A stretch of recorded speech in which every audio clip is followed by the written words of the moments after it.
எல்லாருக்கும் hi, welcome to அபியின் உலகம். இன்றைக்கி நம்ம சேனலில் மஸ்க் மெலன், கிர்னி பழம், முலாம்பழம் இந்த மாதிரிலாம் சொல்லுவாங்க. இதை வச்சு எப்படி ஈஸியாக ஜூஸ் ப்ரிப்பேர் பண்ணலாம் அப்படிங்கிறது தான் பார்க்க போகிறோம். நான் இன்றைக்கி இந்த மாதிரி வரி வரியாக இருக்கக்கூடிய கிர்னி பழம் தான் எடுத்திருக்கேன். இதை இந்த மாதிரி 2 ஹாஃபாக கட் பண்ணிக்கலாம். உள்ளே இந்த மாதிரி விதைகள் இருக்கும், இதை நம்ம ரிமூவ் பண்ணிக்கணும். இந்த முலாம்பழத்தில் நமக்கு நிறைய ஹெல்த் பெனிஃபிட்ஸ் இருக்குது. மெயினாக அதில் வாட்டர் கண்டென்ட் நிறைய இருக்குது. ஸோ நல்ல சம்மர் டைமில் இந்த மாதிரி முலாம்பழம் டைரெக்டாகவோ இல்லை ஜூஸாகவோ எடுத்துக்கிறதால நமக்கு ரொம்ப நல்லது. அடுத்ததாக இதில் vitamin A, vitamin C, fibre இது 3மே நிறைய இருக்குது. விட்டமின் ஏ நம்மளோட கண்ணுக்கு, ஸ்கின்னுக்கெலாம் ரொம்ப நல்லது. விட்டமின் சி நம்மளோட இம்யூனிட்டி, நோய் எதிர்ப்பு சக்தியை பூஸ்ட் பண்ணுறதுக்கு ரொம்ப நல்லது. இந்த மஸ்க் மெலன் எடுத்துக்கிறதால நம்மளோட பிளட் ப்ரெஷரை கூட கண்ட்ரோலில் வச்சுக்க முடியும். அது மாத்திரம் இல்லாமல் நம்மளோட டைஜஸ்டிவ் சிஸ்டம், செரிமானத்துக்கு இது ரொம்ப நல்லது. இப்போ இதை வச்சு எப்படி ஜூஸ் ப்ரிப்பேர் பண்ணலாங்கிறது தான் நம்ம இன்றைக்கி பார்க்க போகிறோம். இந்த மாதிரி ஒரு குழிக்கரண்டி வச்சுட்டு உள்ளே இருக்க சீட்ஸ் எல்லாம் நல்லா வெளியில் எடுத்து ரிமூவ் பண்ணிக்கலாம். இதில் இந்த தோலும் இந்த விதையும் நமக்கு தேவையில்லாதது.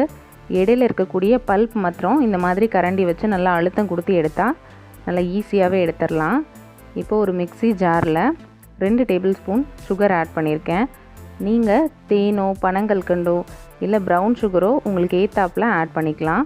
நம்ம எடுத்து வச்சுருக்க மஸ்க் மெலன் அதையும் சேர்த்துடலாம். இது சேர்த்துட்டு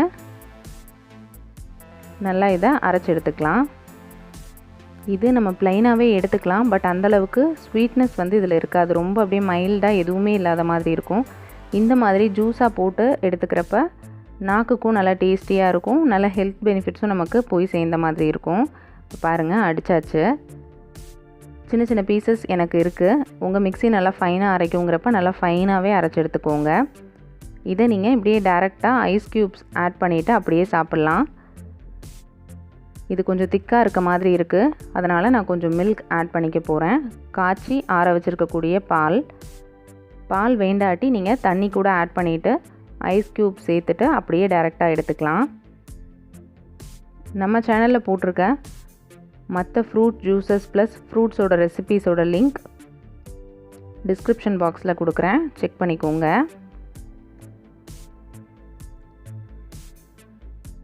ஐஸ் க்யூப்ஸ் இல்லைன்னா கூட ஐஸ் வாட்டர் ஆட் பண்ணிவிட்டு குடிக்கலாம். அப்படி இல்லைன்னா ப்ளைனாக கூட எடுத்துக்கலாம். ரொம்ப ஹெல்த்துக்கு நல்லது. சம்மர் டைமில் கண்டிப்பாக எடுத்துக்க வேண்டிய விஷயங்களில் இதுவும் ஒன்று. கண்டிப்பாக நீங்களும் இந்த சிம்பிளான சூப்பரான மஸ்க் மெலன் ஜூஸை உங்கள் வீட்டில் ட்ரை பண்ணி பாருங்கள். ட்ரை பண்ணி பார்த்துட்டு உங்களோட ஃபீட்பேக்ஸை என்னோடய கமெண்ட் செக்ஷனில் மறக்காமல் ஷேர் பண்ணுங்கள். என்னோடய வீடியோஸ் உங்களுக்கு பிடிச்சிருக்குன்னு நினைக்கிறேன். அப்படி பிடிச்சிருந்தா நம்ம சேனல் அபியின் உலகம்க்கு சப்ஸ்கிரைப் பண்ணிவிட்டு உங்கள் ஃப்ரெண்ட்ஸ் அண்ட் ஃபேமிலிக்கு மறக்காமல் ஷேர் பண்ணிடுங்க. தேங்க்யூ ஃபார் வாட்சிங்.